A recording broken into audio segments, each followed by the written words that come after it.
What's up, guys? Gonna fucking make a video today about the Bitcoin. You want to call it a crash? You want to call it a correction? No one knows right now. Let's just get right into it. I'm not gonna discuss too many of the other coins. I'm just gonna because it's all about Bitcoin at this moment and what Bitcoin wants to do. Now, I made a video fucking about what was it? December 26th, 27th, something like that, right after Christmas, about Bitcoin falling and a possible $1,000 Bitcoin. And the name of the title of the video was called Bitcoin to 1,000 question mark. I'm gonna put a link to it below. But I talked about these gaps at 8,000 and 4,000. This one here and then this one here. And yeah, it looks like the first stop is going to be 8,000. Like I'm pretty much confident at this point that we will go to 8,000. Now I didn't really exit into USDT this time. I'm kind of waiting to see what happens at the bounce of 8,000. But yeah, in that video, I talk about precisely about this on the 1 week chart. I talk about this MACD touching. In the back, we had touches, and then we resumed up.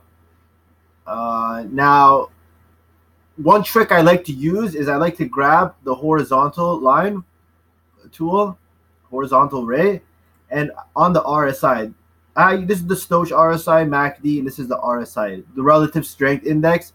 For those of you that don't know what it is, you can check it out. But basically, when it's above 70 around here, this is called overbought. So it's just an indicator to kind of tell you if there's something's been bought way too much. It might be a good time to take profit. Like up here on the weekly, we went up to 90. Before, when we hit 90, we went down over here. So you can kind of use it to play around with the different time frames. Like if you look at it on the 1 day, we went all the way to 93. And in the past, when we've gone up to this area in the 90s, we've always had a big drop down. And this works on all time frames, you know. So this is something you can, if you have totally no idea what it is, you can kind of do it on yourself and figure that stuff out. However, I stated in that video that I was looking for this touch, and yeah, I think we're gonna get this touch when we hit this 8,000 area.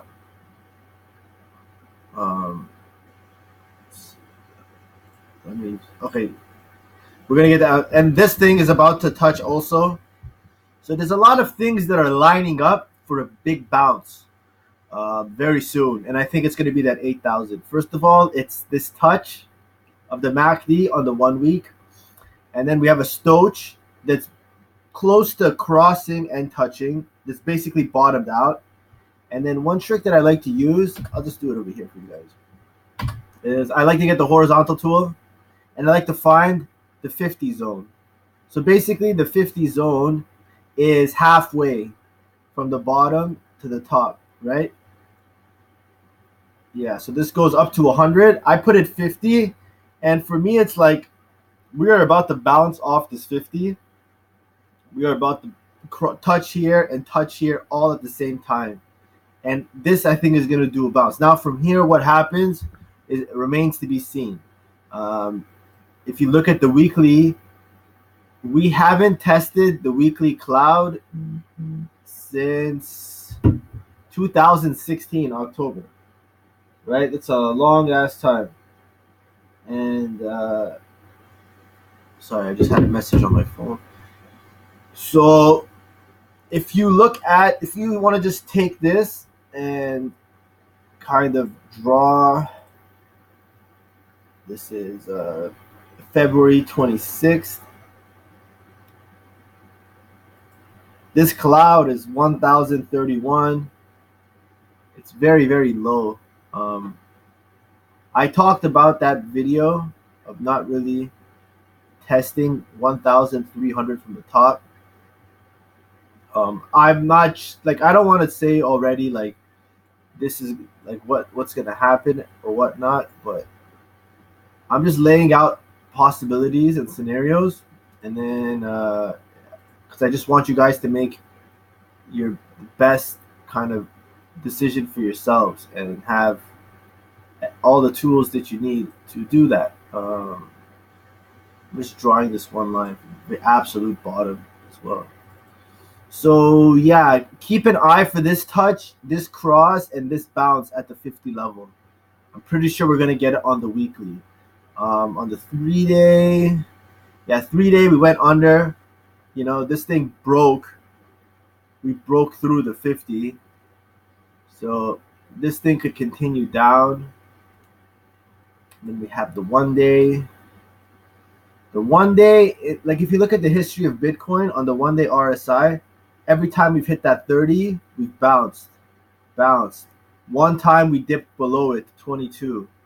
This was back in 2016. So since 2016, we haven't really dipped below it. And every time we've gotten close to it, we have resumed hard.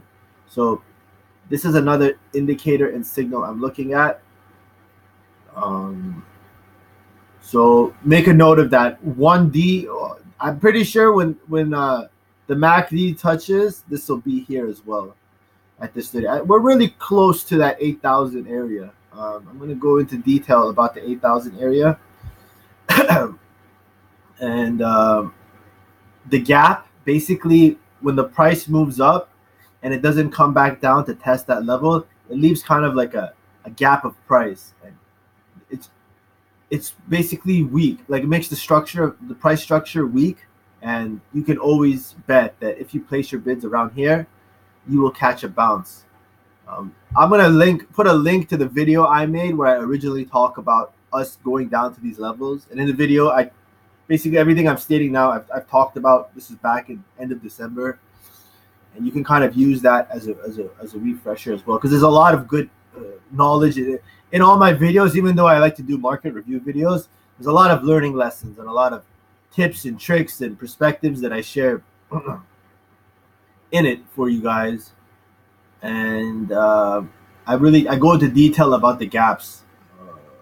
So check that out. So just to let you guys know about, I'm also going to post my chart that I made yesterday. I added it in the Facebook group.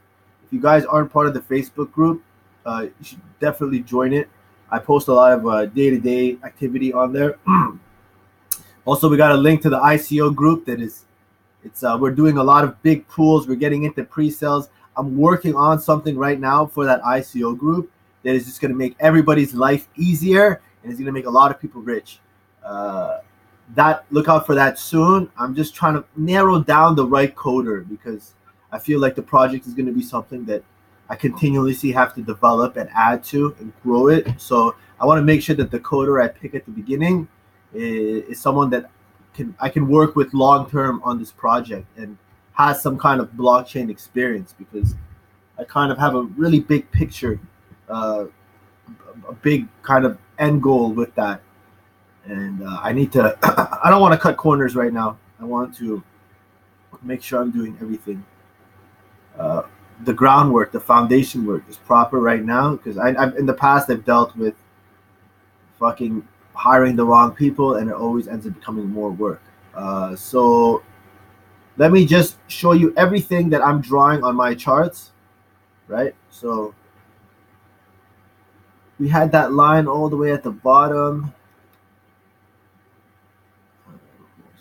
I'm gonna get rid of this one.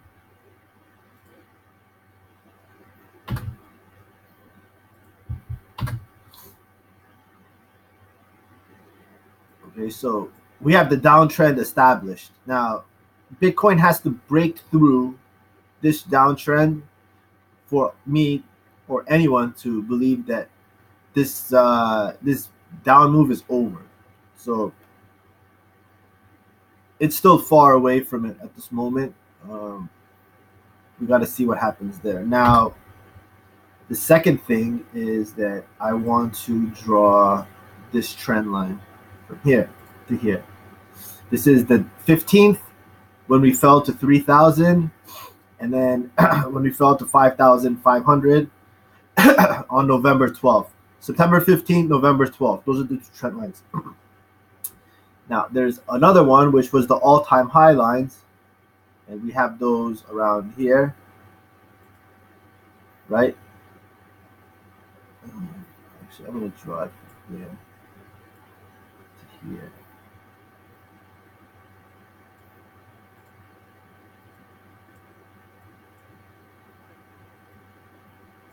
There's ways to make this more accurate. I'm not going to get into that right now. As you can see, when you don't line it up correctly, everything gets kind of shrewy.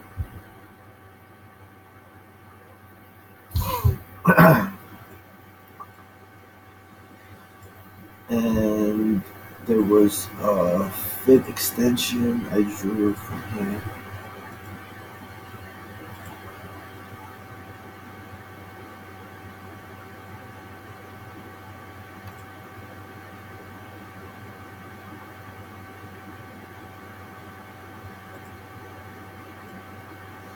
Drew from 18, yeah, it was from 18. So we can see here.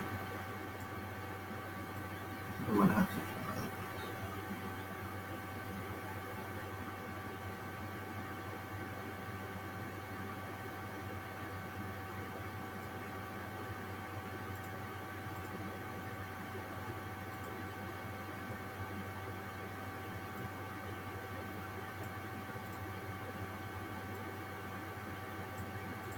those two highs.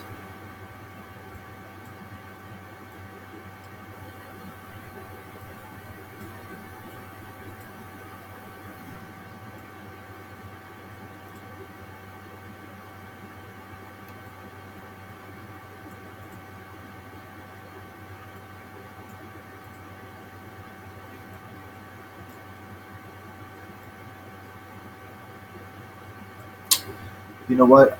I need to be drawing with these ones. Because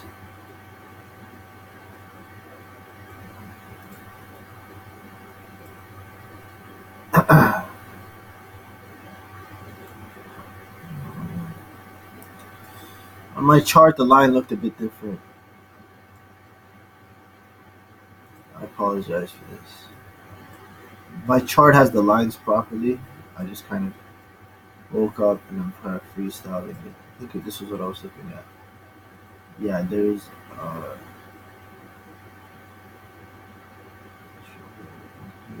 this was not correct. When you do it properly,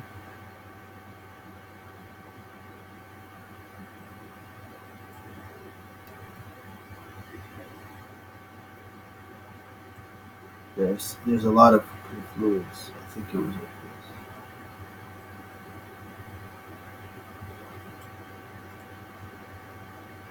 Yeah, it was something like this. And this is lining up with 8,600 area. A good chance we pierce it. This becomes a wick to about 8,000, and then we continue up here. I'm looking for something similar to a move down, a bounce, and then possibly we reject this cloud, and then we come down to potentially this area here. That would be a bearish scenario. A bullish scenario is we bounce and we maintain this uptrend, or we respect this other parabola line, because we originally had this line here that we bounced off and we respected. Now we broke that line. And a lot of times when you are dealing with trend lines, you start to get these triangles, and these triangles get tested. It's weird. Like this one is February 3rd. Like it's very possible we get a bounce here, and then we might even move up here and then reject down. So there's a lot of scenarios at play here. There's a lot of people anticipating the price at this level. If we don't hold this level, I don't. It's not really good because let me show you guys something.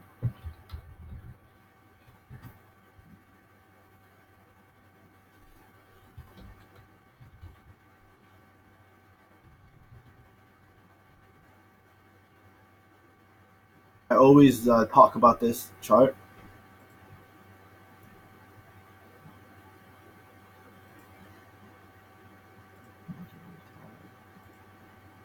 I'm gonna hold on to both of them.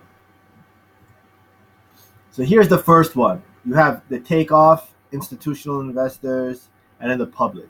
And I mean, if you want to compare this area, bull trap, return to normal, and go down to despair, you have delusion, bull trap, despair, and then this here. However, if this trend line holds and you really want to like zoom out of the picture and talk about, bigger potential levels, and by bigger potential levels, I'm talking, I gotta flip this around. My bad.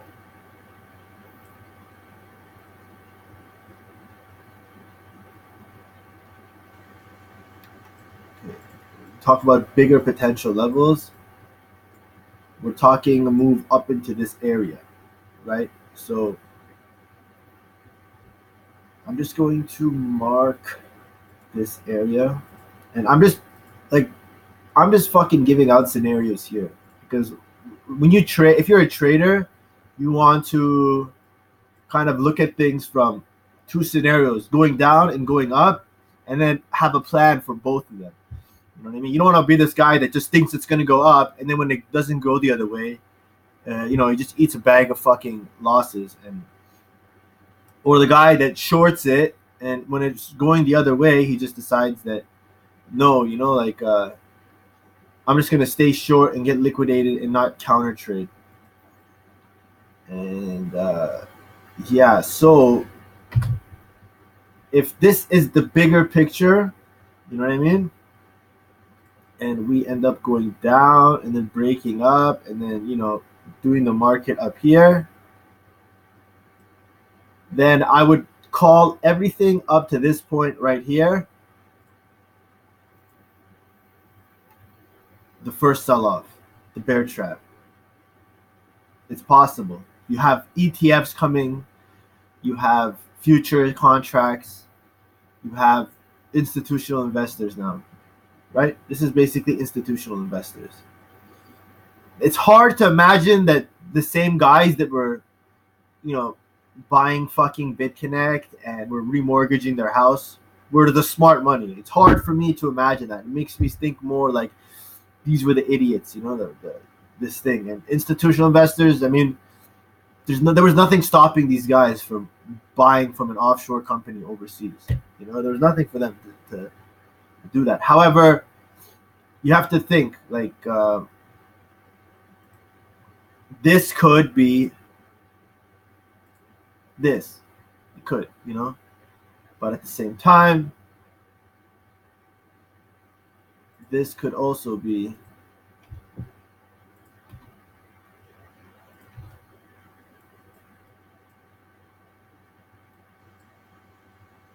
sorry, just give me a second.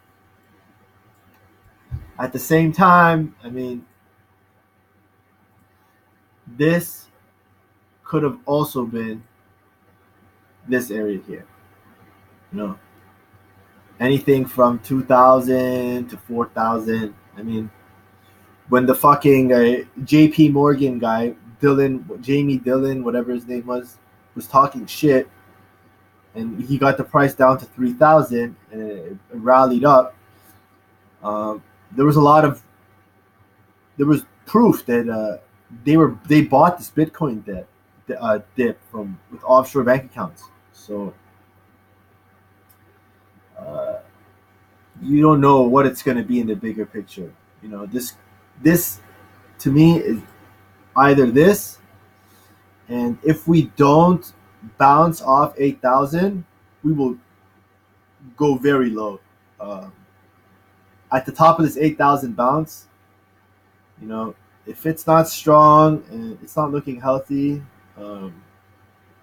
I would probably exit just to be on the safe side. If it goes up more, then it goes up more. If you know what I mean. But like, there's a good chance that like institutional investors, They're not going to get fully invested. I just don't see them fully getting invested in something like Bitcoin up here. It just doesn't make sense.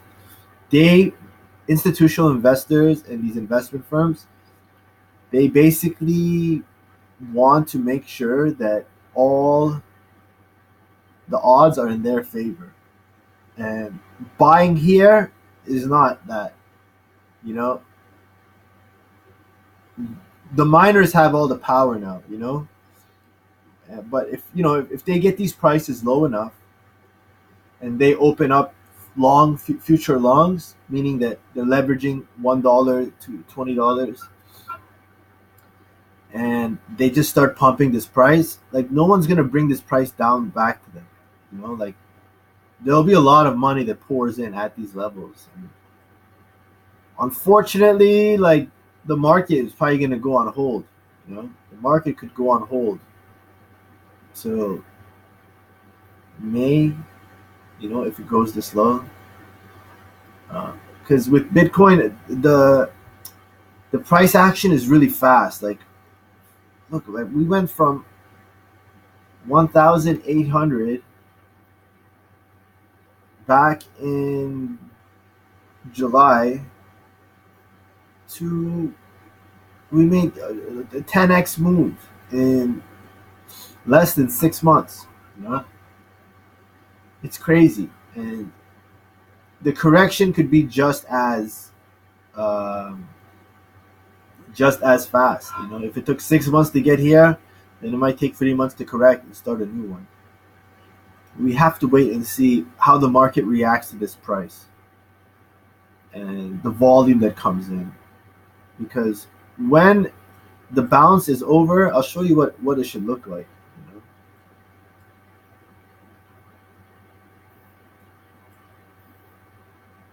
Like, go under 1 hour.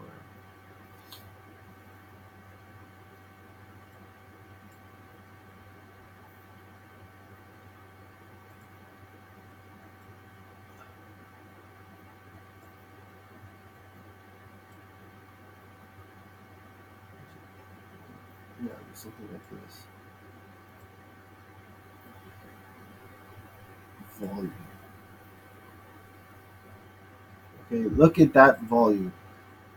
That big green bar of volume. Like, that's the bottom. And then zoom in on this side. Like, you want to see volume like this. That lets you know, like, okay, that was it. That was the bottom. And now the same guy, the market maker, the guy who stopped buying and caused the price to go down, now he's buying and causing the price to go up. This thing rallied hard from 3,000. You want to, like, just look at how significant that volume is. 1, 2, 3, 4. For 4 hours, we had all-time high levels of volume coming in. And then from there on, we just maintained it. If you actually zoom up, you can really see how big. You want to see volume like that at those levels. When you see it at that level, then okay. Or like, look, that's a sell volume. That's a big tail sign. So far, we just had lots of sell volume.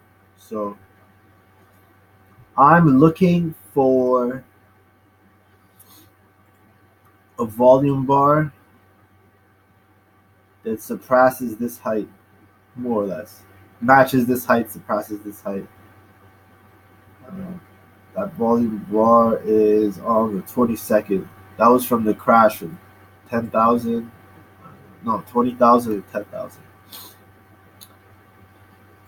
So yeah, that is what I'm looking at. If you're in cash, good on you. If you're not in cash, it's up to you what you want to do at this point. I'm very bullish on that 8,000, 8,600 level. And pretty much everyone is.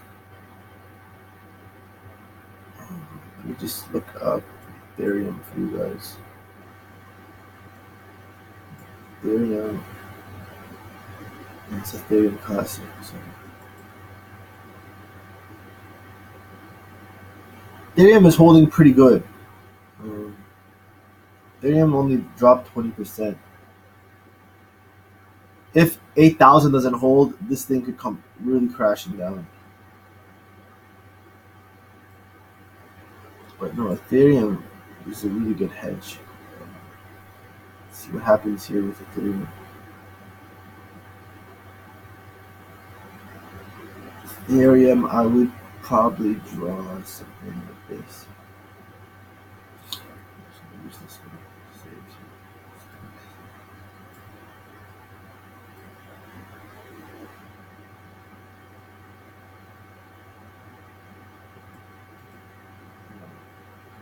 Ethereum fall to the sevens.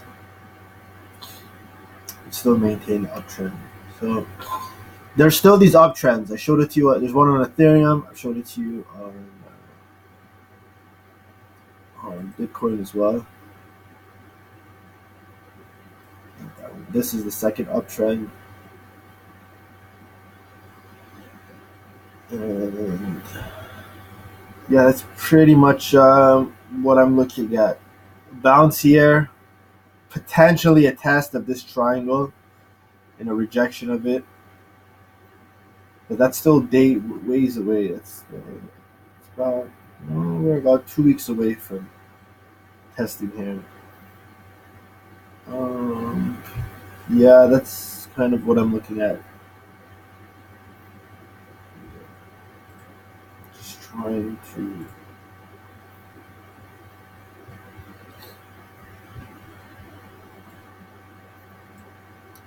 Yeah, and look out for 11,483, I would say.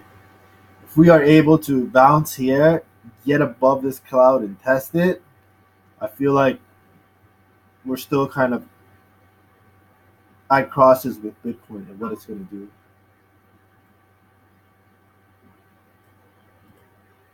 Actually, that one is February 1st, 13,500. I drew this line a while ago. Basically, this line was where we closed that big bounce at. I put a line right there. And it's crazy how significant it's been since then. And now it's kind of matching with that level. So I am going to keep this as a potential top for the 8,000 bounce. This zone right here. I'll probably even extend that a bit. But yeah, don't be surprised if on Finex 13,200 becomes major resistance off this bounce.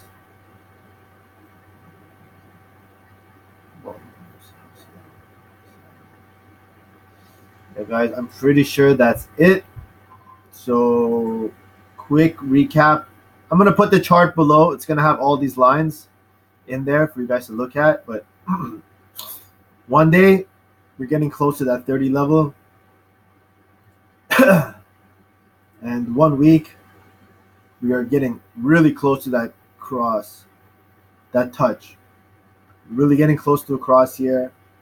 And last but not least, we are getting close to that 50, basically at the 50. A little bit more and then a bounce up. But I think we're going to get there probably in the next 2-3 hours, 4 hours maybe.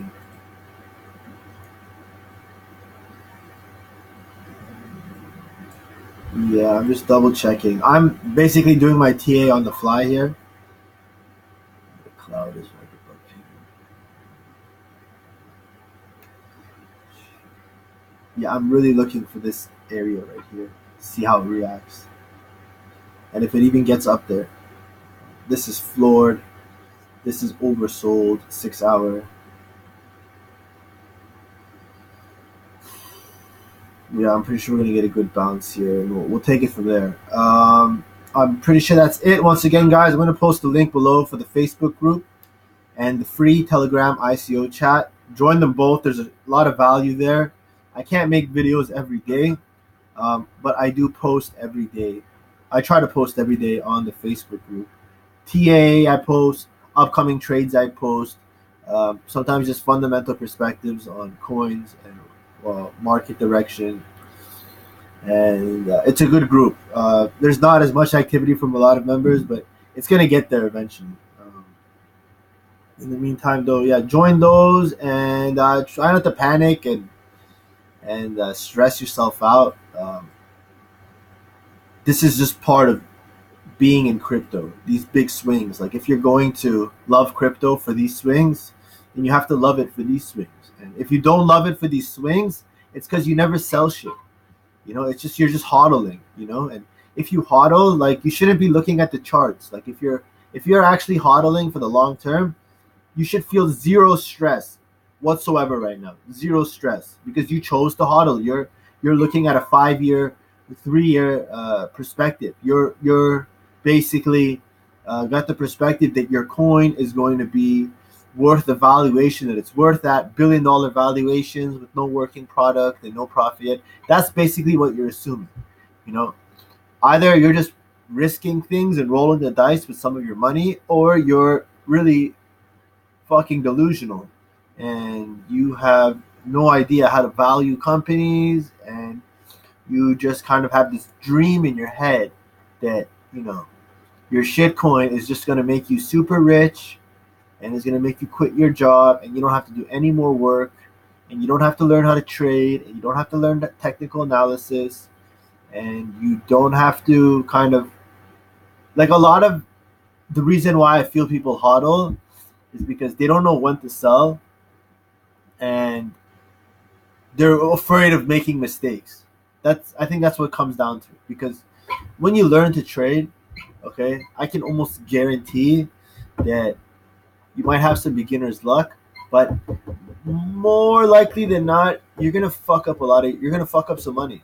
A lot of it, all of it, it depends on how serious you take trading and how much you're able to actually listen to the people smarter than you that tell you about position sizing, risk to reward ratio, and all these factors that are covered in many, many trading books.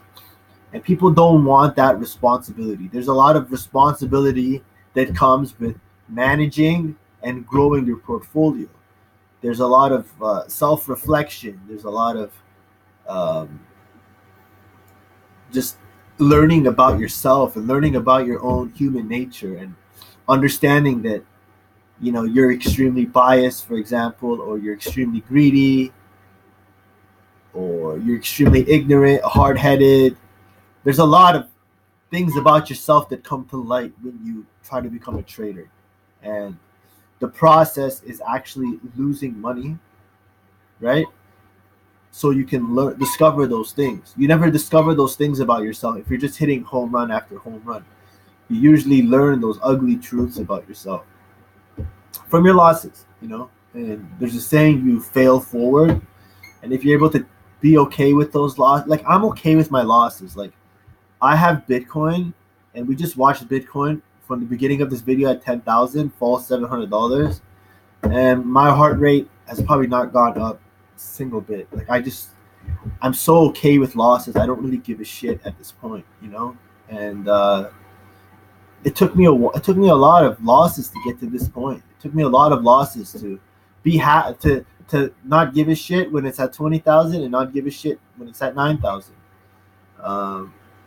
And it's a very liberating feeling to get to that level. But most people, they don't want to get to that level. Most people, they're not really they're not really into self-development. They don't go to the gym. They don't read books on personal development. They're just I call them a coping stage in life, meaning they're just trying to cope with their own reality. They're just trying to 9 to 5 it and, pay their bills. And then when they get home, they're trying not to think about their shitty 9 to 5, and they're trying to cope or escape with TV shows, social media, whatever it is. And then the weekends, when they have time to reflect, they avoid reflecting and they want to cope with drinking or whatever it might be. They're just constantly in a state of coping and avoiding reflection, because reflection is hard. Reflection, you start to really, if you want to go down that reflection route and really try to uncover the ravels of your brain and the mouse traps and the hamster wheels that your brain is constantly in, it's not pleasant. People don't want to do that. It makes them depressed. They just rather be happy, and that's cool if that's what you want to do. But I think it gets to a point where your life starts to go by, and relationships don't work out the way you want. your career doesn't work out the way you want, your finances don't work out the way you want, and it's all because you don't really want to self-reflect.